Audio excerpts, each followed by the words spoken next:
Bienvenidas, bienvenidos, estamos aquí un día más, una nueva entrevista para este carrusel de articulistas para edición de agosto. Hoy, como veis, es un poco diferente, tengo el placer de hacer la entrevista presencial, que siempre nos gusta mucho más, ¿no? Vernos las caras, así que brevemente, para empezar, Guillermo Rubio, gerente de Solmediat, encantado de estar aquí con nosotros y poder hablar de toda tu historia y aventura que has pasado. Bienvenido, Guillermo. Gracias por la invitación y poder tener la oportunidad de darnos a conocer un poco más. Como decía, yo creo que hoy vamos a contar tu aventura y tu historia y evidentemente lo que hacéis también en Solmediat, como bien hablamos en el artículo, pero yo creo que dificulta bastante hacer algo breve, porque tenemos para rato, como también me has comentado antes, para entender un poco y comprender cómo han sido todos tus inicios. Así que, Guillermo, también para empezar, antes de hablar, ¿no?, de toda la faena que hacéis en Solmediat, con esa gestión de estiércol, que evidentemente es una problemática que debemos tener en cuenta y la gente ya se va dando cuenta que puede conseguir esa tan esperada economía circular, que después ya lo haremos. Guillermo, cuenta un poco más sobre tus inicios, cómo entraste al sector, ¿no?, y cómo fue esos primeros pasos. Es curioso porque yo vengo de un sector completamente diferente, o sea, nada que ver con la ganadería, ni siquiera con el sector primario, ¿no? Yo vengo del sector de la automoción, yo soy fabricante de repuestos de automóviles desde hace ya casi 20 años, ¿no? Pero tuve la suerte de conocer hace 17 años a mi mujer, que es hija de granjeros, y además granjeros de los de antes. O sea, granjeros de los de recoger los huevos a mano, darle de comer a las gallinas pues, una por una y demás, ¿no? Entonces, mucho aprendizaje de todo aquello y que, digamos que la entrada en ese sector ha sido un poco forzada, ¿no? Pero no por eso dejó de ser apasionante, ¿no? La suerte de haber conocido pues, a mi suegro también, ¿no?, porque he aprendido mucho de él, y la suerte de... bueno, la empresa familiar la cogió mi cuñado, que es el que ha evolucionado un poco la empresa, que la ha agrandado, y hemos tenido suerte, hemos hecho una buena sinergia, una buena amistad, y bueno, a día de hoy, aparte de buenos amigos, pues somos socios, ¿no? Y este ha sido mi inicio en el mundo, bueno, que ya llevo bastantes años, en el mundo del sector primario, ¿no?, en el mundo de la avicultura concretamente. Te quería preguntar porque también, yo creo que aquí hay un punto importante de comentar. Tú eres canario, Guillermo. Yo tengo la suerte, mi compañera con la que trabajo cada día también es canaria. Siempre me dice, Gerard, algún día te tienes que venir porque es que tenéis el clima más envidiable que hay en este país. Y eso, la verdad, es que voy a estar siempre eternamente... envidia sana, es decir. Eso sí, para la producción avícola creo que funciona un poco diferente, ¿no? Una vez cuando hemos charlado, ¿no?, con algún productor de Canarias, allí, por ejemplo, sobre todo productor de huevos, nos dicen, es que aquí se exige mucho o la demanda es muy exigente con el tema del producto fresco, porque claro, al estar en esa isla, ¿no?, es más complicado porque tienen que venir por avión, es un poco diferente, ¿no?, la producción. Entonces, cuéntame un poco sobre cómo ha sido eso para ti, si ha influido de alguna manera también en el punto que nos encontramos, ¿no? Sí, hay un hándicap muy importante, que sobre todo, pienso que una de las cosas más importantes es que, por ejemplo, aquí en Península es fácil encontrar granjas de varios cientos de miles de gallinas. Es fácil encontrarte una granja de, bueno, incluso de 1 millón de gallinas, ¿no? Allí en Canarias no. Tenemos una diversidad de suelos y, por tanto, una diversidad de normas muy variadas. Y tenemos explotaciones en las que solo se pueden tener pues, 40.000 gallinas, 60.000 gallinas. ¿Qué ocurre? Que nosotros, siendo uno de los mayores productores de huevos de Canarias, y en concreto en Gran Canaria, donde tenemos poco más de 300.000 gallinas, para poder tener esas 300.000 gallinas tenemos que tener 6 explotaciones diferentes. Eso, claro, economía de escala es un problema muy grande, ¿no? Entonces, eso es una de las principales problemáticas que tenemos en relación a Península, ¿no? Entonces también nos limita un poco la producción de huevos, tenemos que importar también, como tú decías, cantidades de huevos de Península, y va mucho la rapidez también por el tema del fresco y demás, ¿no? Esa es una de las principales problemáticas que tenemos en Canarias, ¿no? Luego ya venimos al tema que vamos a comentar hoy, ¿no?, que es esa gestión del estiércol, que es otro problema, ¿no?, que nos hemos encontrado, y tú también en Canarias, no sé cómo lo viviste, porque al final, claro, es un problema que de alguna manera el avicultor, ¿no?, tiene esa responsabilidad, pero es que además, como estamos viendo y como haremos también con el trabajo que hacéis en Solmediat, puede ser incluso una oportunidad. Entonces, bueno, Guillermo, ¿cómo fue cuando os encontrasteis con ese problema, que al final es algo que un productor debe tener en cuenta? ¿No hay otra manera? ¿Cómo fue ese proceso? Claro, nosotros ya desde tiempos atrás íbamos viendo una problemática. Esa problemática, ¿cuál es? Que ahora ya está empezando a reproducir también en Europa, en Península y demás, ¿no? Pero a nosotros nos vino antes. Aquí en Península, bueno, de siempre, economía circular, tú decías antes, de siempre, mis abuelos, todo el mundo, pues siempre decía, oye, pues el estiércol se llevaba al agricultor y lo utilizaba en el campo. ¿Qué ocurre? Donde estamos, crecimiento demográfico muy grande, la gente demanda más alimentos. Más demanda también, ahí está. Más alimentos. Estamos en Canarias, que es un coto un poco más pequeño, entonces, bueno, aumenta la población, aumenta la alimentación, aumenta los huevos y aumenta el estiércol. Y sin embargo, la agricultura ha ido hacia abajo, ha ido decreciendo, ¿no? Entonces nos hemos encontrado que tenemos más grandes cantidades de estiércol y no teníamos, o se iban reduciendo los sitios donde podíamos depositarlas. ¿Qué ocurre? Que además también esos sitios, al crecer la población, van creciendo los núcleos poblacionales y claro, el estiércol genera olores, genera moscas, y cada día pues tenemos muchos más problemas con los agricultores para poder gestionar ese estiércol, y ya pues poco a poco, hace años que le empezamos a ver las orejas al lobo y empezamos a ver que esto podía ser un problema que inicialmente estaba empezando a suceder en Canarias, ¿no? Sí, sobre todo allí, ¿no? Que tenéis menos espacio, porque al final aquí también lo que nos encontramos en Península es que normalmente las granjas están a las afueras de la ciudad, entonces ese tipo de problemas como pueden ser los olores también, infecciones que puedan traer, no es tan problemático, pero claro, allí yo creo que os lo encontraste de narices, ¿no? O sea, que había que atajarlo de alguna manera. Exacto. Además que es algo, digo, lo vimos viendo hace poco, de poco atrás, pero vas viendo que es algo que es inminente, o sea, que te vas a encontrar un día que vas a tener un problema y que si no has tenido la idea anterior de intentar solventarlo, pues no. Y yo creo que, Guillermo, aquí es cuando es uno de los puntos de inflexión de tu trayectoria, ¿no? Y también del nacimiento de Solmediat, porque os encontráis esa problemática. ¿Y qué pasa, no? Porque estáis, por lo que he entendido, miráis opciones, ¿no? Sobre todo también aquí por Europa, pero no os convence ninguna, ¿no? Entonces, cuéntanos un poco qué pasó hasta el punto, que ya hago un avance, de iros hasta Japón, hasta otra punta del mundo. Entonces, esto no lo tienes que contar. ¿Qué ha pasado para que acabes viendo soluciones en Japón y por qué no te convencieron las de aquí? Vale, nosotros vimos muchísimas opciones, como tú dices. Estuvimos viendo en Estados Unidos, en Noruega, en Suecia, en Francia, en muchas partes de Europa, cómo se gestionaban allí los residuos, ¿no? De todo eso, al final, acabamos en dos posibles soluciones que eran muy básicas y que seguro tú conocerás.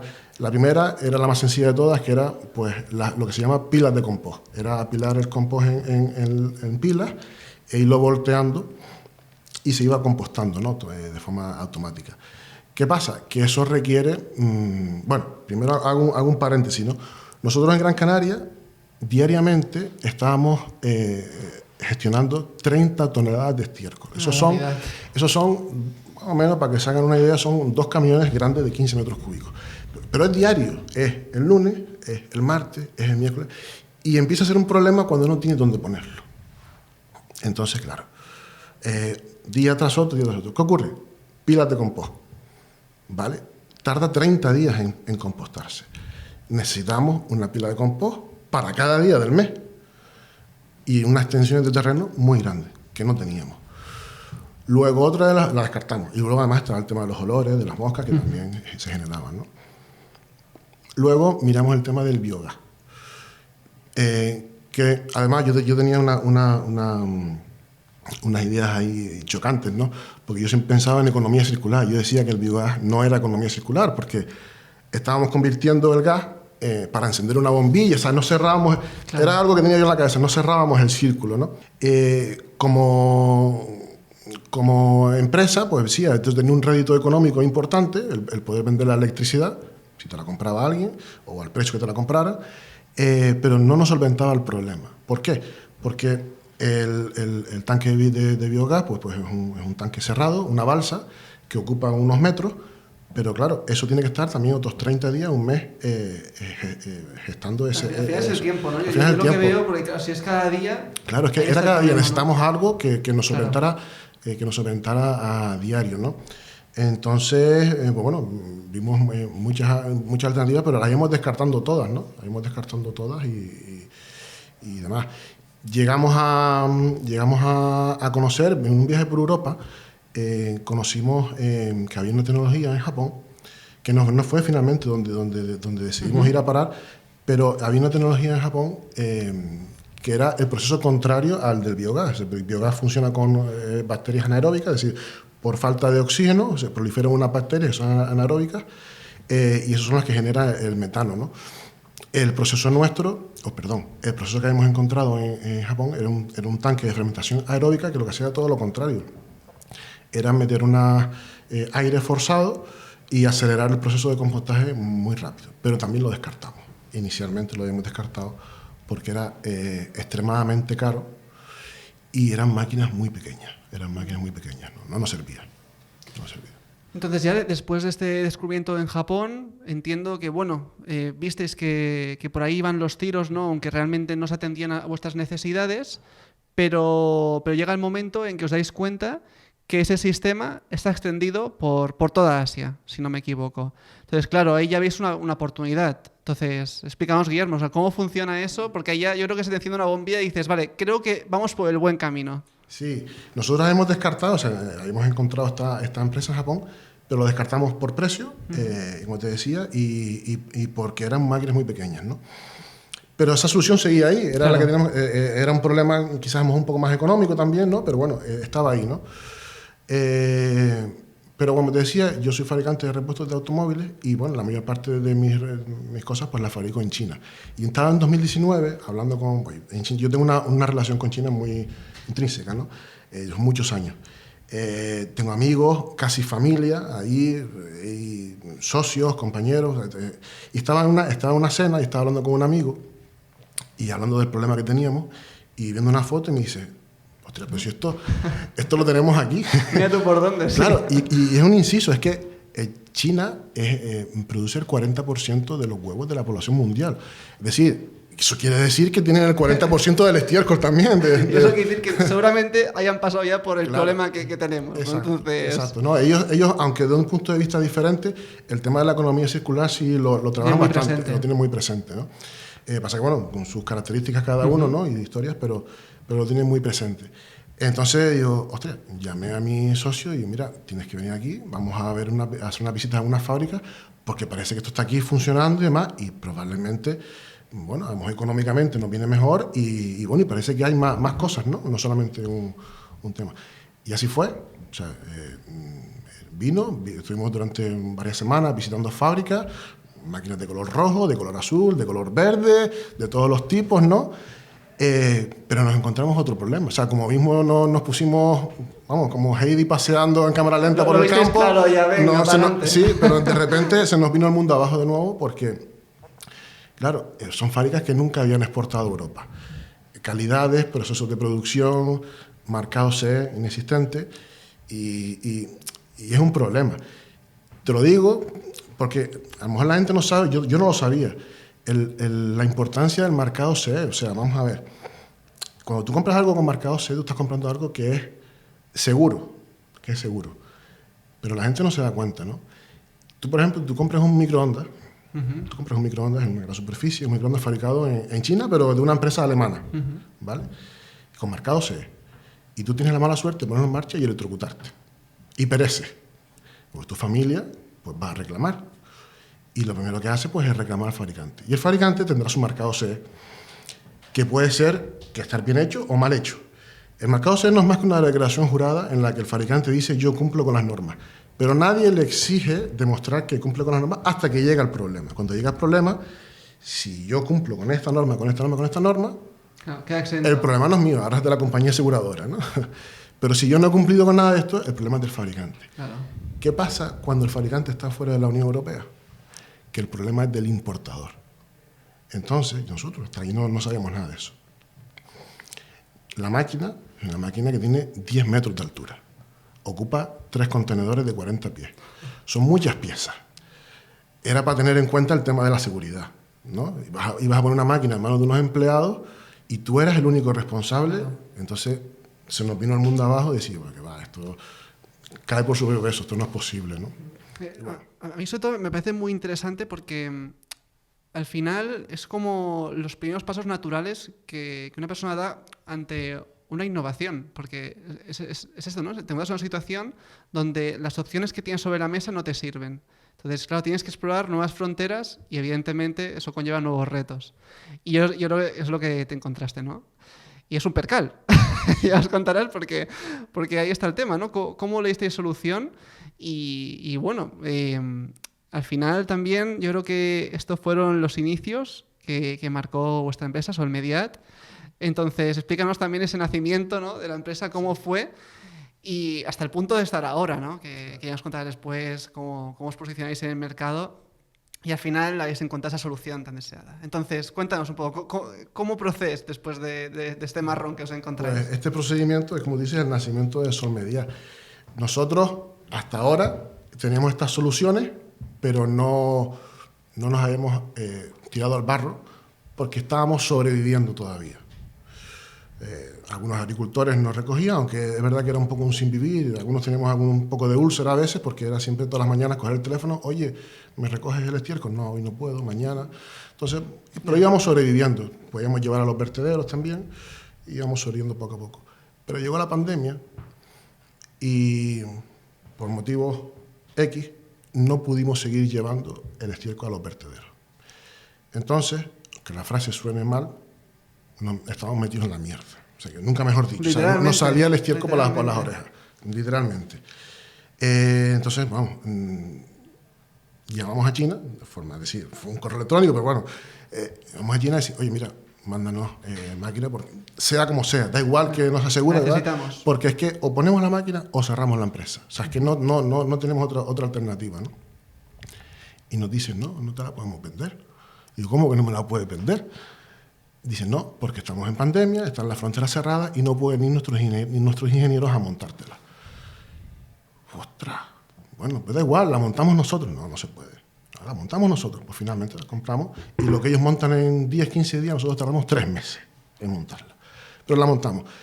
Y en el montaje nos damos cuenta de que todas nuestras sospechas anteriores pues, eran peores de lo que habíamos pensado. Es decir, calidades, elementos de seguridad que faltaban, cosas que son, pues bueno, lógicas. Hoy en día que damos por hechos mira, cosas tan simples como meras pegatinas de advertencia, de peligros, tan simples como esa, hasta cosas tan complejas que ni siquiera ellos habían pensado jamás en la vida, como es normativa ATEX de explosivos. Es decir, motores ATEX, aspas en vez de metálicas, aspas de teflón, cosas que previenen las explosiones y demás. O sea, eran cosas que decía que ya nos empezamos a asustar. Y nos damos cuenta cuando estamos en el montaje, y gracias a eso nos damos cuenta porque sí, la habíamos visto funcionando y demás, pero no habíamos visto las tripas, ¿no? Entonces, en esto, oye, pues mira, tenemos esto, vamos a hacer una máquina segura. Pues nuestro equipo de ingenieros pues, empieza a trabajar en ello, empezamos pues, a cambiar cuadros eléctricos, a cambiar motores, a cambiar miles de cosas y te das cuenta de que los cambios, además que nos estaban costando mucho dinero, son cambios estructurales. Y es cuando decimos, oye, espérate, para, porque esto vamos a patentar todo lo que estamos haciendo, vamos a poner nuestro nombre y lo vamos a vender, porque es que no tiene nada que ver lo que hemos comprado con lo que tenemos aquí, ¿vale? Y a partir de ahí, es como digo, nace Solmedia, que en Solmedia nace para dar respuesta a que nuestras explotaciones tuvieran una máquina segura y de paso pues intentar sacar un rédito económico, ¿no? Y poder comercializarlo, ¿no? No me imagino, Guillermo, esos meses de construcción debían ser intensos porque además, o sea, al final ha sido una oportunidad que habéis encontrado, pero en ese momento era una necesidad y era, yo me imagino, un poco contrarreloj, ¿no? Hay una foto que explica muy bien todo el problema que teníamos, es decir, la máquina, como te decía, llamamos por teléfono, oye, traen la máquina que tenemos un problema. Pues nosotros en nuestra finca, donde tenemos ahora una de las plantas de compostaje, yo tengo una foto a 10 metros de altura, ¿no? Subido en una plataforma, y está toda la finca llena de estiércol, y solamente estaba hecho el camino para que entrara el camión y los 50 metros cuadrados que necesitamos para instalar la máquina, y todo lo demás está lleno de estiércol, todo lleno de estiércol, al límite, ¿no? Es que por eso al principio decía que era verdad, que era una aventura y una historia que al final, mira, ha acabado bien y además habéis encontrado una oportunidad de mercado que no solamente a vosotros, sino que a muchos otros productores va a dar solución. Entonces, ahora bien, antes hemos hablado de las cosas que no te gustaban de sistemas que habías visto porque no daban solución a lo que tú considerabas necesario. O, por ejemplo, también lo que hablamos de la economía circular, que realmente es eso, ¿no?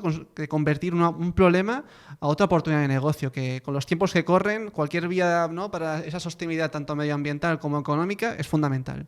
Entonces, cuéntame un poco con vuestro sistema. También me gustaría que nos comentaras una característica que yo he visto también que de las más importantes o más destacadas, que es también vuestro sistema digital, informático, porque al final estamos en una época donde la automatización está a la orden del día. Ya cualquier productor, no te voy a decir que manejan la granja desde casa, porque al final es un trabajo que tienes que estar pendiente, pero las facilidades, la precisión, todo lo que te aporta estos nuevos sistemas, o sea, te lo hacen todo mucho más fácil y mucho mejor, ¿no? Entonces, yo creo que eso, habéis conseguido implementar esa idea dentro de, ¿no?, este sistema de compostaje. Entonces, cuéntanos un poco cómo funciona, qué ventajas presenta también con esas necesidades que tú te encontrabas que no daban solución, ¿no? Sí, esa es la parte que más se ve, porque creo que los cambios estructurales quizás no se vean tanto, claro, pero la parte esta es un poco la que más se ve, y la que ponen en valoración pues muchos clientes, ¿no? Volviendo al tema de las pilas de compost, hay una normativa, que es la normativa Sandage, que por ejemplo en nuestro caso, para nosotros poder vender el compost, nos exige poder demostrar de forma fehaciente que el estiércol está durante al menos 1 hora al día a una temperatura de al menos de 70 grados, ¿no? Entonces, volviendo a las pilas de compost, como te decía, claro, en las pilas de compost, que era algo que yo le daba muchas vueltas a la cabeza, introducíamos una pica con un termómetro en un lugar y apuntábamos la temperatura. Y unos metros más adelante, y yo decía, oye, y 20 centímetros más atrás y 20 centímetros más adelante, ¿a qué temperatura está? Está todo igual, ¿no? Siempre me quedaba esa duda, ¿no?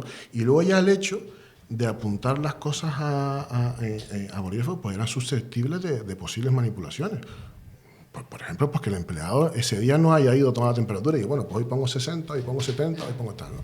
Entonces todo eso me rondaba a mí en la cabeza de esas ideas que tenía yo cuando las pilas de compost, ¿no? Y cuando nos vino la máquina traía unos relojes analógicos de 10 centímetros de diámetro, pero que estaban colocados a 10 metros de altura. Hacían falta unos prismáticos para verlo, ¿no? Y claro, el operario tenía que apuntar eso a mano. Y además se podía dar la circunstancia de que cuando fuera a mirarlo estuviera la máquina a 60 grados, no a 70. O sea, tenía que llegar en el momento exacto y para demostrar que eso estaba durante 1 hora a 60 grados. Entonces decidimos informatizarlo. Ese fue un poco el inicio, ¿no? Y decidimos informatizarlo. Eso también llevó un cambio estructural en la máquina para poder introducir sensores y todas esas temperaturas se quedan grabadas digitalmente, no se pueden manipular y demás. Esto derivó después en un sistema que, bueno, yo denomino que tiene un poquito de inteligencia artificial, porque la máquina, y seguimos trabajando en ello, es capaz de, en función de las temperaturas, esto no lo tiene nadie, en función de las temperaturas, de la humedad que hay dentro, de la temperatura exterior, hacer diferentes procesos de compostaje, acelerar el proceso, disminuirlo, aumentar la temperatura, disminuir el aire y demás. Y eso para nosotros es muy importante.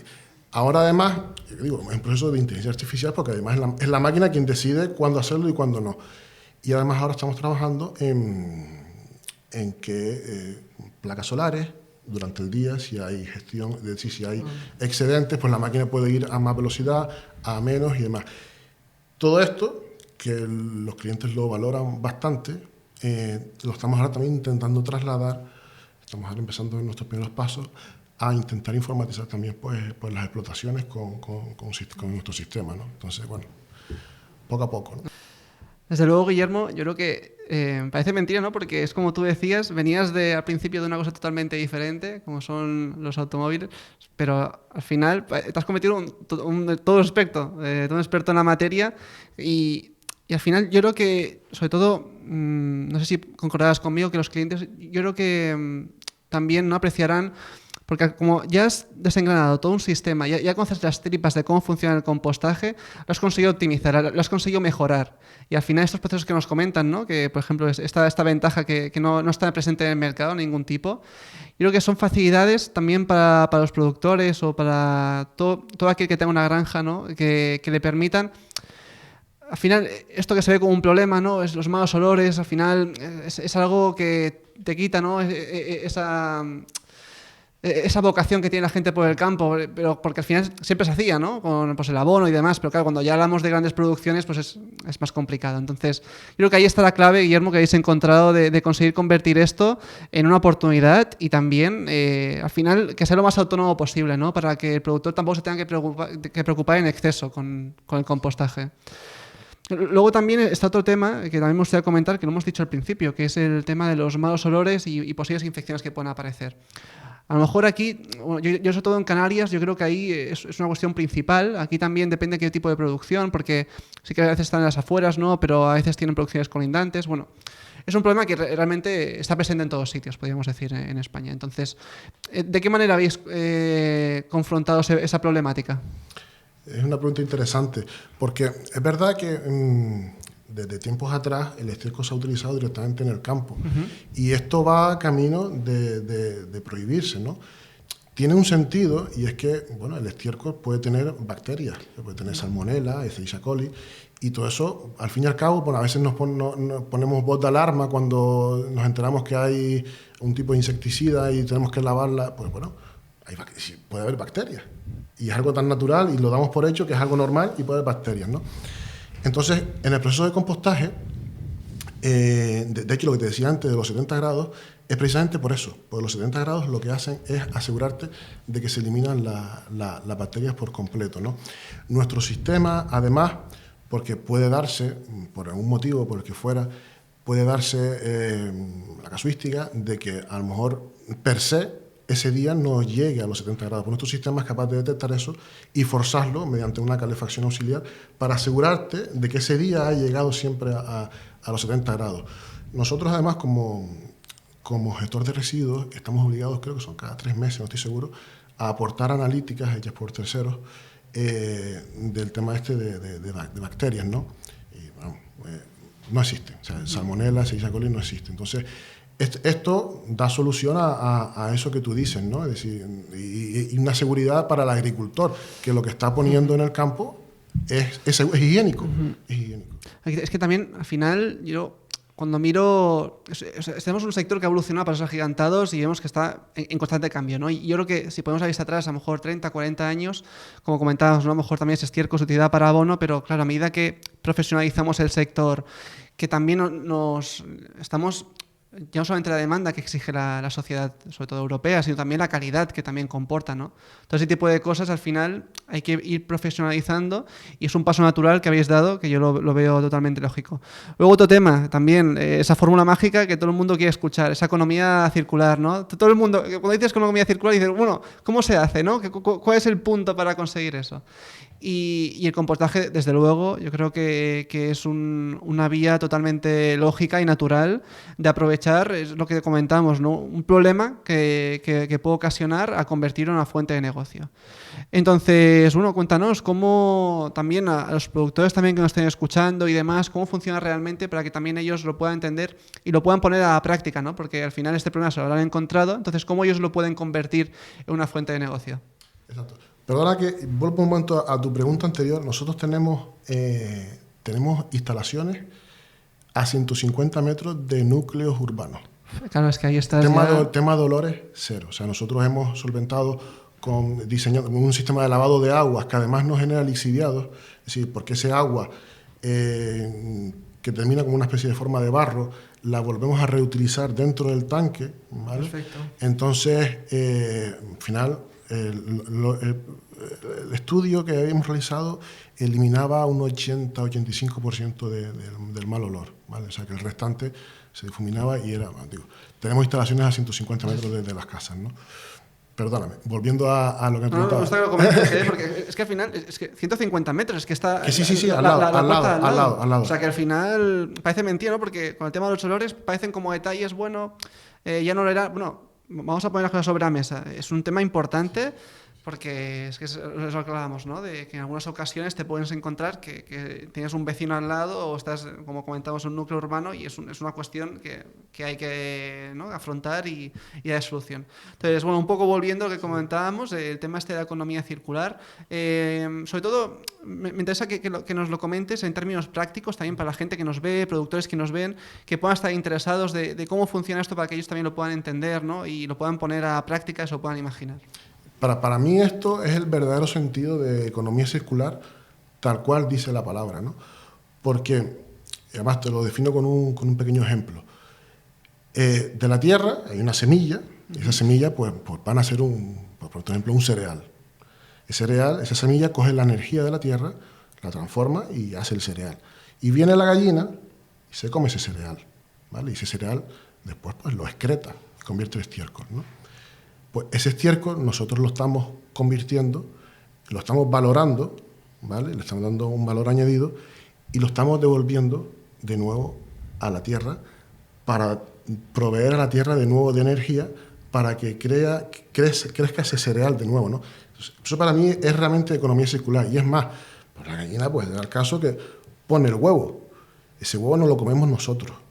Nosotros pues también lo excretamos. Nuestras máquinas sirven para lodos humanos. Entonces es otra forma también de devolver todo eso a la tierra. Y no solamente ahora hablo de la parte bonita, es decir, de economía circular, lo que sale de la tierra pues vuelve a la tierra, ¿no? Sino también de la parte económica, es decir, yo para alimentar a la gallina he pagado por ese cereal, pero ahora el agricultor me está pagando a mí para poder alimentar el cereal porque me está comprando el compost, ¿vale? Eso es tanto económicamente como, digamos, como la otra parte, que es la parte ecológica, pues es el verdadero sentido de la economía, ¿no? Creo yo circular. Sí, no, siempre cuando hablamos de sostenibilidad tenemos una variante, ¿no? La económica. Al final hay que buscar unas oportunidades de negocio y también que sean nuestros procesos lo más eficientes posibles. Y luego también medioambiental, ¿no? Que me gusta que hayas comentado porque es esa filosofía, ¿no? De que al final es como un círculo que no acaba. Entonces, sí, no, por esa parte, yo desde luego el compostaje, como comentaba, yo creo que es la vía lógica. Al final es una... Con sistemas como los vuestros se puede conseguir, ¿no? Esa economía circular y un poco aprovechar lo que creas, ¿no? Entonces, Guillermo, ya nos acaba un poco el tiempo. Como comentaba al principio, siempre podemos estar aquí horas hablando también de tu aventura, porque yo creo que no hemos abreviado suficiente, porque desde luego toda esa historia y cómo lo viviste, sí, desde luego. También te quiero preguntar ya, para acabar un poco... vuestra empresa es bastante joven, ¿no? Porque todo empezó en 2019, o sea, también estáis empezando a crecer. Te quiero preguntar un poco por vuestro posicionamiento también, vuestro feedback que ha tenido la gente con vosotros, porque ya habéis en plan hablado con clientes, ¿no? Como me comentabas, y os han dado un poco ya, su experiencia de cómo le ha ido con el compostaje. ¿Qué nos puedes comentar sobre eso? Sí, te contesto primero a lo último, sobre el feedback. Nosotros hemos estado recientemente en la feria de Rennes, en Francia,